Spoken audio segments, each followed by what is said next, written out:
You have a project that's really important to you, and of course, you want to do it as perfectly as you can. I will explain why that will make you fail and what to do instead. So you want to finish your book, perform your play on stage, market your online course, whatever it is. But instead of accomplishing that, you end up over-preparing, or you procrastinate, or you never start because urgent things come up. Why? It's your need to be perfect or to do it perfectly. And let me tell you this, it's a dead end into stagnation, frustration, and failure. Does it sound familiar? If it does, you're not alone. In school, we more or less all learned there's only one right solution to pass the test. And if we don't get it right, we fail. Perfect repetition of what the books and teachers said was rewarded, everything else was penalized, and that conditioned us to avoid experimenting and to rather not try something new than to make it wrong. We bought into the illusion of perfection, which entrained that voice inside. It won't be perfect, better don't start, prepare more. And I often meet that with my clients when we start working together. They want to practice more, learn more, or overthink more, ruminate more. And they also tend to be very hard on themselves and easily find what's wrong and distract themselves with inessential stuff. They do more research, they compare themselves with others, they ask for others' opinions. And what they end up with is feeling less ready, and they want to even prepare more. And at the same time, they lose completely sight of what they really care about and their true capabilities. And what I live in is what I call the stagnation cycle. It all starts with the assumption, the belief, I need to be perfect. It needs to be perfect. And that leads to the feeling, I don't feel ready. And triggers the thoughts of, let me prepare more, which initiates actions such as distracting yourself with inessential stuff. And the result, procrastination, delay, and very minimal progress in relation to what's truly possible for you. And of course, that confirms the feeling of not being ready and even emphasizes it. And so you might feel, I feel less ready. And at the same time, there's this internal judge and critique going on, rationalization. Well, it's just not meant to be. Otherwise, I would feel differently. And that confirms the belief, I need to be perfect, but I'm not. And so it's really a closed feedback loop, a self-perpetuating circle of stagnation. And one extreme example, a friend of mine destroyed her book manuscript. She feared that someone would discover its flaws. And she even justified that to herself and to me. It's not meant. Otherwise, I would feel differently. So what's the reason of wasting all this energy? Very simple. The expectation of imperfection seems unbearable. If it's not perfect, you will fail.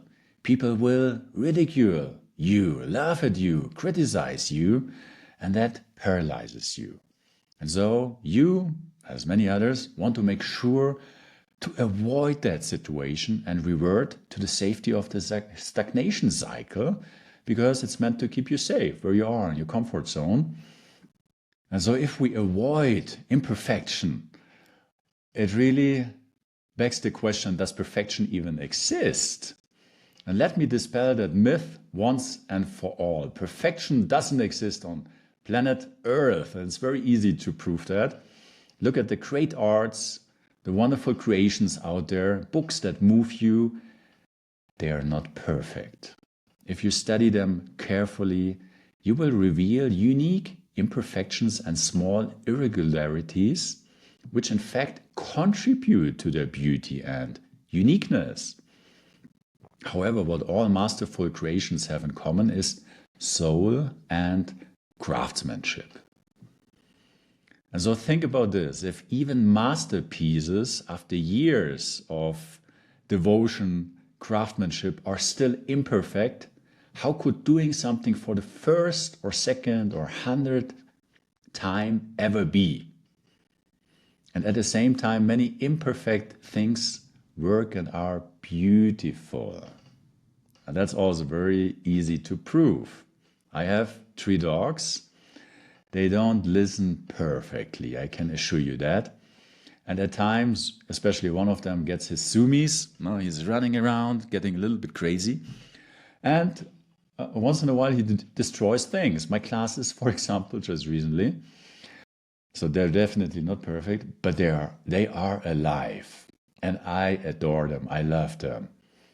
And in the meantime, after some training, they listen well enough to make it work for everyone, but not perfectly. That's the whole point. And also, they don't need to be perfect. They're perfect as they are with their imperfections. And that's it. Can I ask you a favor? Throw the concept of perfection into the trash. It doesn't exist in reality. The idea of perfection is a mental construct. It's a concept that doesn't even exist. So throw it in the trash. And you might wonder, okay, what to do instead? Come back to reality, and instead of focusing on perfection, focus on developing your craft. And the key, quantity over quality. And again, that's easy to prove. One of my mentors, Robert Fritz, shared this story. I will pass it on to you. About an experiment, 2 groups of students got the job of producing pottery. And while one group had the instruction to produce only 1 pot and make it as perfect as they could, the other group had the instruction to produce as many as they could in the same time frame. And the surprising result, the group with a focus on creating as many as possible created the best pot. Quantity led to quality. The focus on quality didn't lead to quality. And so the truth, great success requires imperfect actions. You get there only if you start applying what you know from where you are, as imperfect as that may be. And what that does, it initiates what I call the success cycle, which you can see here. It starts with, I care for this thing, to dedicate myself to bring it into being. I want to do it. I care for it. Let me learn something in order to do it. Once I learn something, I apply it and I start creating. Once I do, I get results. From the results, I learn. There's a feedback now happening, which informs my next step. And so I can improve my next action and create further, which leads to the next result, which is probably better because you already got a feedback, and it provides additional feedback. You learn again something which informs your next action. So you can improve, apply what you now learned, get a next result. And so it really informs itself and leads to natural momentum and success. This also is a feedback loop, which leads you to more and more momentum. And once you understand the illusion of perfection, you just do your thing. And naturally, momentum builds and eventually success and mastery. And now one thing is to listen to this video. The other one is applying that in your life. We are all blind to our blind spots. That's what we have in common. Otherwise, we wouldn't have them. And a pair of outside eyes makes a tremendous difference. I benefited from being coached. I see my clients benefiting from it. And so how imperfection or avoidance of imperfection and the focus on perfection plays out in your life can be quite unique. And what I see with my clients, once we have pinpointed what's real and perfection definitely isn't, great things start happening. And for example, just recently, last month, a client fulfilled his childhood dream. He wrote and recorded his first song after not having played the guitar for almost 40 years. And the song was incredible, by the way, and he was incredibly happy. And so that's it. My question to you. What creation do you love to bring to life?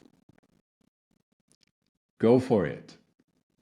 Because you only learn to create through creating. Nobody ever became masterful by preparing. And so listening to this, you might think, why does it even matter? And let me tell you this, it leads to becoming a more skilled creator and achieving success. You accomplish the goals you intended. And that's quite a nice thing happening, but it leads to something more profound. It is to be fully engaged in your life and what you care about, which adds depth, richness, and aliveness that you only know exists once you step into the arena, your life. And the truth, the quality of your life is directly related to your tolerance of imperfection. And that's a very profound statement. Is my life perfect? Definitely not. Do I love it? Oh, yes. And so, long story short, follow your soul and develop your craft. When is the best time to do that? Now. And of course, there's a bit more to stepping into the arena and fully expressing your soul unconditionally. In my upcoming free webinar, I will support you with that and share the blueprint to unlock your creative power and freedom so that you can experience a life with joy, purpose, and presence. Click on the link above or below in the description and see you there.